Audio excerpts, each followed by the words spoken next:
Heureux les pauvres de cœur, à eux le royaume des cieux. Au nom du Père et du Fils et du Saint-Esprit. Amen. Je voudrais, et l'occasion est très bonne, chers décideurs africains éclairés des années 80 et chers décideurs africains éclairés des années 50, répondre à l'impulsion du Saint-Esprit pour ce jour même, vous proposer un thème qui me tient à l'âme et qui concerne justement les âmes du purgatoire. Voici un thème qui divise les chrétiens et on s'attaque à l'Église catholique de croire en l'existence du purgatoire. Alors, pour ce thème, je voudrais me mettre du côté de notre mère, la mère de Dieu. Elle pour qui aussi l'Église catholique est vouée aux gémonies. Pour vous dire, les âmes du purgatoire existent. Et l'Église, qu'on appelle le corps mystique de Jésus, est organisée autour de trois réalités. Une première réalité qui est physique et qu'on appelle l'Église militante de vous et moi en marche sur cette terre pour le royaume des cieux. Et c'est peut-être parce que nous considérons la réalité spirituelle avec uniquement notre mental que nous n'arrivons pas à comprendre que le corps mystique de Jésus qu'est l'Église, ce n'est pas nous seulement. Il y a également l'Église souffrante des âmes du purgatoire. Et il y a au-dessus l'Église triomphante des anges, des saints, des 24 vieillards autour du trône de la très sainte Trinité, du Père Yahvé Sabaoth, du Fils Yeshua Mashiach et du Saint-Esprit au café.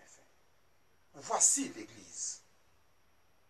Alors, les âmes du purgatoire, rassurez-vous, comme le disait l'un de nos frères, paix à son âme, quand nous étions accrochés sur la question des âmes purgatoires et que je lui faisais cas du livre de Maccabée, quand Judas Maccabée, par rapport à tous ces soldats qui ont fauté et qui ont pris des biens sur les soldats païens et qui ont été tués pour racheter leur âme, Judas Maccabée a demandé à ce qu'on fasse une collecte pour envoyer à Jérusalem.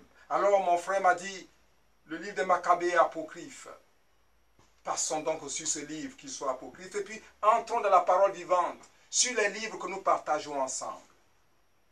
Et je voudrais vous demander, quand on parle du Saint d'Abraham, de quoi parle-t-on?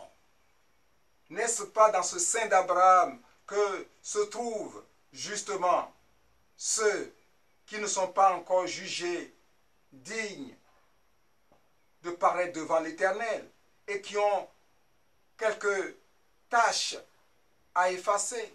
Alors vous me direz, mais avec le sacrifice de Yeshua Mashiach, ce Saint d'Abraham n'existe plus. Et donc, directement, nous passons au paradis et qu'il n'y a pas de purgatoire. Alors je voudrais vous ramener dans la parole pour vous dire que Yeshua Mashiach lui-même nous montre que le purgatoire existe. Sinon, comment lisez-vous la parabole du riche et de Lazare? sans doute que vous avez vite fait d'envoyer le riche en enfer. Je regrette. Le riche n'est pas en enfer. Et c'est une lecture mentale que vous faites. Mais une lecture révélée de la parole vivante vous dira que le riche est justement au purgatoire. Reconsidérons cette parabole. Au départ, le riche a-t-il fait quelque chose de mal en jouissant de ses propres richesses? Rien, et le Christ ne nous dit pas que ces richesses ont été mal acquises. Et ce qui fait souvent qu'on a une mauvaise lecture en disant que ceux qui sont riches iront forcément en enfer. Je regrette. Leur richesse étant bien acquise, cela ne leur vaut pas l'enfer. Mais le riche n'est donc pas fautif pour avoir fait quelque chose, mais pour n'avoir pas fait quelque chose. Et ce qu'il n'a pas fait, parce qu'en fait, il est bon. Il acceptait que Lazare soit au seuil de sa maison, par exemple. D'autres l'auraient fait décamper par leur garde en ces temps modernes, leur vigile. Mais ce qu'il n'a pas fait, c'est qu'il a manqué de charité. Il a manqué de sentir en son âme le besoin de son frère couché à ses pieds. Parce que le frère couché à ses pieds est cette pauvre. Mais là encore, il faut une lecture spirituelle de l'âme connectée avec le Saint-Esprit pour savoir qu'il ne suffit pas d'être pauvre pour aller au paradis. Mais les détails que notre Seigneur Yoshua Mashiach engage, on passe là-dessus. On dit, la parole dit, que les chiens venaient lécher les plaies de Lazare. Mais c'est de la charité. Parce que ces chiens trouvaient leur pitance sur ce pauvre. Donc c'est pour dire qu'à la réalité, on peut être pauvre. Mais si dans cette pauvreté, on manque de charité, parce qu'on peut toujours donner quelque chose, Lazare donnait ses ulcères pour contenter les chiens. Alors, sachez très bien que riche ou pauvre matériellement en ce monde, cela ne nous garantit ni l'enfer ni le paradis. Alors, passons à la deuxième étape, où les deux personnages se retrouvent. Un, dans le sein d'Abraham, que certains prennent pour le paradis, je regrette. Et l'autre se trouve, dit-on, en enfer. Là encore, erreur. Parce qu'en lisant avec l'âme éclairée par le Saint-Esprit, nous comprenons dans la réaction du riche, là où il est, qui n'aime pas l'enfer. La preuve, 1. Il demande à Abraham que Lazare trempe son doigt dans de l'eau pour lui rafraîchir la langue. Cette demande permet de voir qu'il y a justement de l'humilité. Lazare, avec ce doigt du séreux, il accepterait cette goutte d'eau. C'est déjà un témoignage d'humilité. Mais mieux, il dit à Abraham, fais en sorte que Lazare aille voir mes frères pour leur dire de ne plus se comporter tel que je l'ai fait pour ne pas venir en ce lieu de torture. Attendez. Connaissez-vous véritablement l'enfer? Le sentiment qui sous-tend cette demande, comment l'interprétez-vous? Au purgatoire, on ne cherche pas ce que les autres l'évitent. Au contraire, que les autres viennent partager avec nous la douleur. En manifestant à la réalité cette forme de charité, pour ne pas que ses frères viennent partager ses tourments, le riche montre que là où il est en train de purger le manque de charité. Alors, vous me direz, c'est une lecture tirée par les cheveux.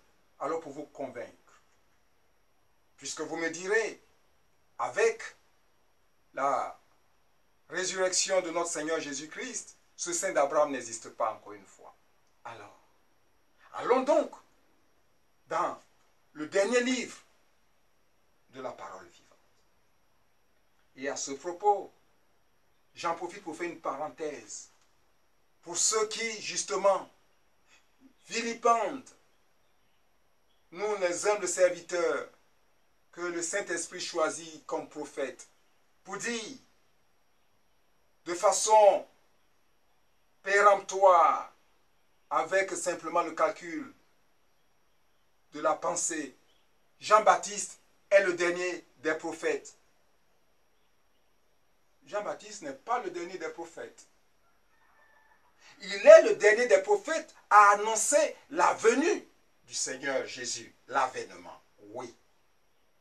Mais sachez que comme il faut un prophète, il faut des prophètes pour annoncer la manifestation de Dieu, sachez qu'après l'avènement, il y a donc la parousie. Donc Jésus qui est parti, et la parole le dit, va revenir. Et s'il doit revenir, il faut bien qu'il y ait des personnes qui soient chargées d'annoncer pour que le peuple se dispose à la parousie. Donc à partir de ce moment-là, s'il y a une autre venue, alors il y a d'autres prophètes. Jean-Baptiste n'est pas le dernier des prophètes, mais le dernier des prophètes de l'avènement. Nuance. À partir de ce moment, vous comprendrez par exemple que dans l'Apocalypse de Saint Jean, mais l'Apocalypse de Saint Jean, c'est un livre prophétique. Et donc, il y a prophète après Jean-Baptiste. Et alors donc, justement, dans l'Apocalypse de Saint Jean, allez au passage où Jean demande, mais qui sont tous ceux qui sont là? Innombrables, un peuple qu'on ne peut pas dénombrer. Et l'ange lui dit, ce sont eux qui ont lavé leurs robes dans le sang de l'agneau. C'est là que se trouve la clé. Oui.